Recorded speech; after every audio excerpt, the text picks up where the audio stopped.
طب بصراحة بقى أنا لا جاي أتكلم على تعليم الإنجليزي النهاردة في الفيديو ده، ولا جاي أتكلم على الحياة في أمريكا زي ما أنا متعود معاكم في الشانل دي. أنا جاي أتكلم على الحياة في مصر بصراحة، اللي هي يعني في معاناة شديدة جدا جدا جدا بتحصل على المصريين دلوقتي، برغم ان انا مش عايش فيها في الوقت الحالي. لكن متابعتي للاخبار اللي بشوفها كل يوم، سواء على الفيسبوك او التويتر او اي نوع من انواع الاخبار، بصراحة مستفزاني جدا جدا جدا.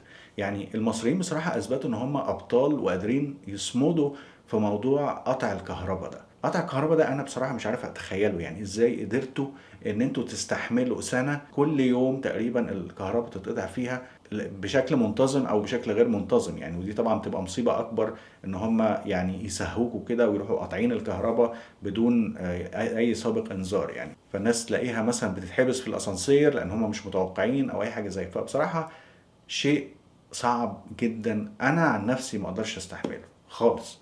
وده بيفكرني ان انا في خلال ال10 سنين اللي انا عشتها في امريكا، يعني على ما اتذكر الكهرباء ما قطعتش هنا اكتر من 3 او 4 مرات بس في خلال ال10 سنين، وكان بسبب كوارث طبيعية. يعني ما كانش بسبب مثلا تدخل بشري او قرار بتخفيل احمال زي ما المصطلحات الجديدة اللي احنا بقينا نسمعها دي.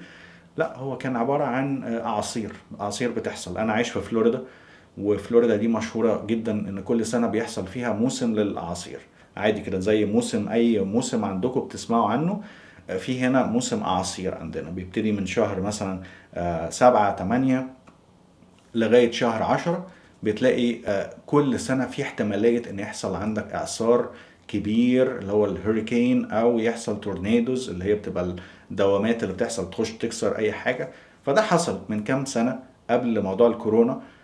كان في اعصار كبير جدا حصل ساعتها، دمر محطات الكهرباء، البرق ضرب فيها، وقع العواميد بتاعة الكهرباء، فما بقاش فيه يعني ما بقاش في كهرباء، اتقطعت من اماكن كتيره جدا. المنطقه اللي انا كنت عايش فيها الكهرباء قعدت فيها تقريبا يوم كامل ما فيش اي كهرباء. فطبعا دي كانت مصيبه سودة علينا، لان في الوقت ده من السنه الجو طبعا بيبقى نار جدا، واحنا البيوت كلها يعني مصممه ان لازم التكييف يبقى جزء اساسي فيها.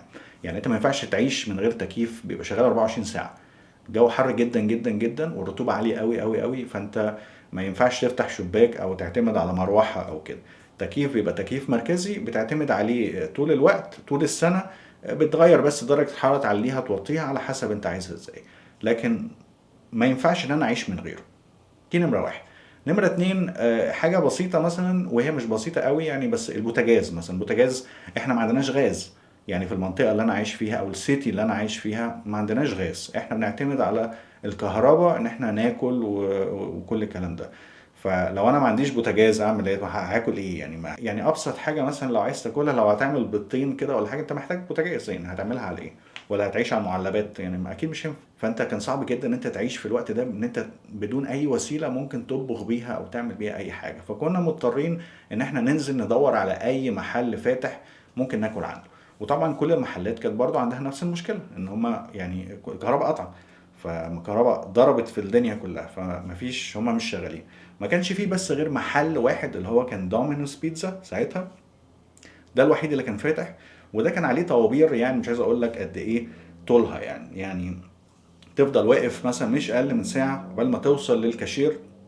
وطبعا بقى ما عندكش الاوبشن ان انت تقول له حط لي اكسترا تشيز واكسترا بيبروني او مش عارف ايه. لا، هو انت قدامك حاجتين، هي بيتزا بالجبنه وبيتزا بالبيبروني، وبتختار حاجه منهم، واصلا هم عاملينهم، فانت يعني تدفع فلوس وبتاخد البيتزا.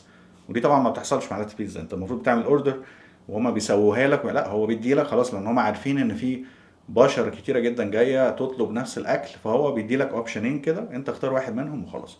فطبعا كانت معاناه، والحمد لله ان ساعتها يعني الموضوع ما طولش. وطبعا بقى عربيات الكهرباء كانت بتنزل كده عامله زي ايه، الجيش كده ماشيين ورا بعض طابور، بينزلوا في كل المناطق اللي حصل فيها ضرر يبتدوا يصلحوا ويشتغلوا عليها وكل الكلام ده، لغايه ما الحمد لله الموضوع اتحل.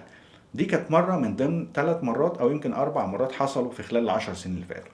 فده برضو التاني، دي كانت كارثه طبيعيه، يعني حاجه محدش له يد فيها. يعني دي حاجة ربنا أراد إن هي تحصل، وبتحصل في المنطقة دي. لكن لما يحصل بقى في مصر بالشكل ده، ويبقى الإنسان أو المسؤول هو اللي بيدي الأوامر بقطع الكهرباء او ان هو يرجع الكهرباء تاني، لمجرد ان هو مش قادر يوفر تمن الكهرباء دي، يعني تمن المنتجات اللي بتخش في صناعة الكهرباء وانتاجها.